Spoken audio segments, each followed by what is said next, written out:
5 సంవత్సరాల క్రితం 6 లక్షలు పెట్టుకెళ్ళి గోల్డ్ తీసుకుంటే దగ్గర దగ్గర 20 కాసులు వచ్చేదండి.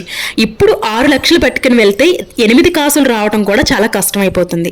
ఎవరైతే ఈ గోల్డ్ మీద ఇన్వెస్ట్మెంట్ చేశారో వాళ్ళు మంచి లాభాలను చూసారనమాట. ఈ 5 సంవత్సరాల్లో గోల్డ్ అంత బాగా పెరిగింది. ఎప్పుడైనా మనం పడ్డ కష్టానికి ప్రతిఫలం తప్పకుండా ఉండాలండి. అంతేకాకుండా మనం సంపాదించే ప్రతి రూపాయికి కూడా న్యాయం జరిగేలా చూసుకోవాలి. అలా చేసుకోవాలి అంటే కనుక మనం చేసే ఇన్వెస్ట్మెంట్ అనేది చాలా గట్టిగా ఉండాలన్నమాట. నా వరకు అయితే నేను ఉన్నప్పుడు ప్రతిసారి కూడా ఒక్కొక్క గ్రాము 2 గ్రాములు అలా తీసుకుంటాను. ఇది నాకు ఏదైనా ఒక ఆర్నమెంట్ తీసుకున్నప్పుడు, మా వారు ఏదైనా ఆర్నమెంట్ తీసినప్పుడు నేను జమ చేసుకున్న బంగారం అనేది నాకు చాలా బాగా హెల్ప్ అవుతుందండి.